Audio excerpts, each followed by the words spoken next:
ओम श्री गुरुदेवाय नमः। आप सभी को मेरा सादर प्रणाम।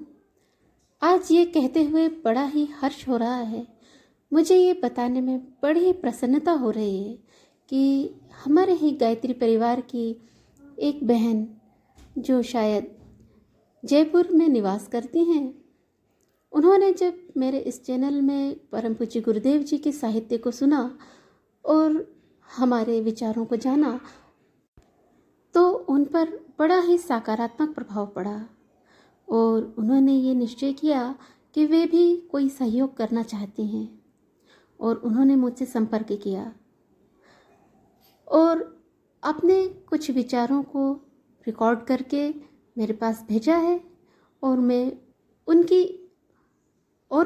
की आवाज़ में उनके विचारों को आप तक पहुंचाने का प्रयास कर रही हूँ। यदि इसी तरह से हम सब एक होकर परम पूज्य गुरुदेव जी के इस विचार क्रांति अभियान को सफल बनाने का प्रयास करें तो विश्वास मानिए कि एक एक छोटी छोटी बूंद से ही सागर बनता है और ये सागर जल्द ही विशाल रूप ले लेगा। वैसे तो मैं जानती हूँ कि गायत्री परिवार एक बड़ा ही बृहद परिवार है, बहुत बड़ा परिवार है। फिर भी ये आवश्यक है कि विचार क्रांति के बीजारोपण को और इसकी अलख को बार बार जगाते ही रहा जाए। तो आइए हम उन्हीं बहन की आवाज़ में उनके संदेश को सुनते हैं, जिनका नाम दीप्ति प्रसाद है। आज हम धर्म के बारे में चर्चा करेंगे। धर्म क्या है?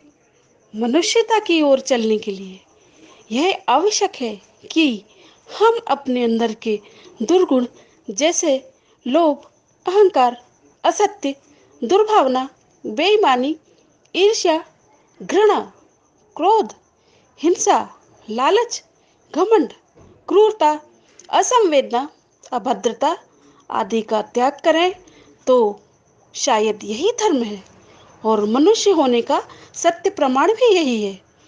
हम अपने अंदर की पशुता को, अपने अंदर के दुर्गुणों को त्याग करें तो यही मनुष्य होने का धर्म है।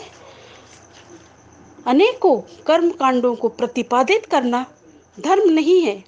चंदन टीका, भगवा वस्त्र धारण कर लेने मात्र से ही कोई धार्मिक नहीं हो जाता। तंत्र मंत्र, पाखंड को बढ़ावा देना कदापि धर्म नहीं है।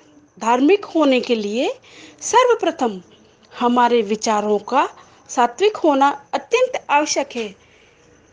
इसलिए हम अपने विचारों को सर्वप्रथम अपनी सोच को बदलें और हम क्योंकि जैसा सोचते हैं और करते हैं वैसे ही बन जाते हैं।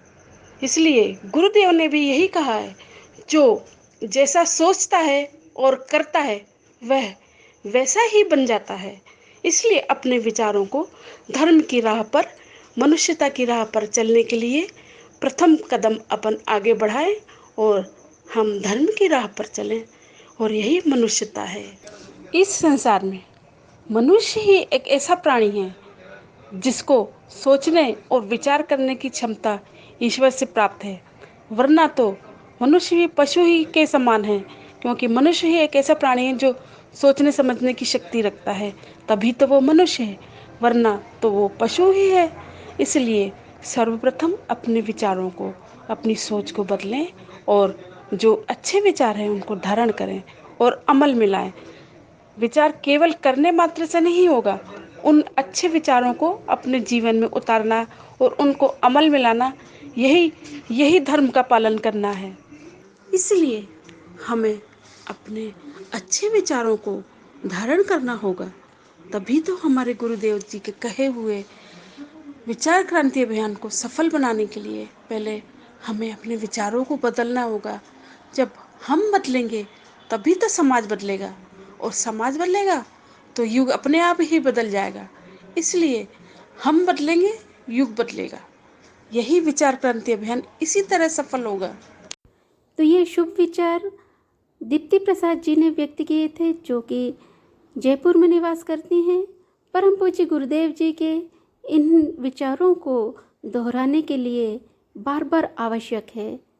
आइए हम सभी मिलकर ये संकल्प करते हैं कि हम दुर्विचार को और दुराचरण को त्याग कर सद्विचारों को, जैसे दया, करुणा, प्रेम, सौहार्द, सहयोग, शील, मर्यादा इत्यादि इत्यादि सारे ही सद्गुणों को, सद्भावों को हम धारण करेंगे और ना केवल इनको मनन करेंगे, इन पर चिंतन करेंगे, अभी तो इसे हम अपने आचरण में लाएंगे, बल्कि हम ये प्रयास करेंगे कि दूसरों को भी, जो अन्य लोग जो हमारे संपर्क में आते हैं, उनके भी विचारों को, उनके भी आचरण को हमारे संपर्क में आने से शुद्ध कर सकें।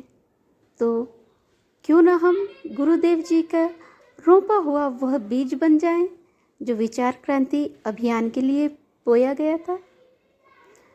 जो भी व्यक्ति हमारे संपर्क में आए, जो भी व्यक्ति हमारे निकट आए, वो हमारे सद्विचारों से, सत्कर्मों से प्रेरित होकर कार्य करे, अपना जीवन यापन करे। तो आइए उस विचार क्रांति अभियान के बीच से हम स्वयं को वृक्ष बनाते हैं और ऐसे अनेक बीजों को पल्लवित करते हैं, उसे विस्तृत करते हैं और इस संसार भर में इस विचार क्रांति अभियान के बीजारोपण के कार्य को हम सफल बनाने का पूर्ण प्रयास करते हैं। तो इन्हीं भावों के साथ में आज मैं आप सभी से विदा लेती हूँ। तो अगली बार मिलने तक आप सभी को मेरा सादर प्रणाम।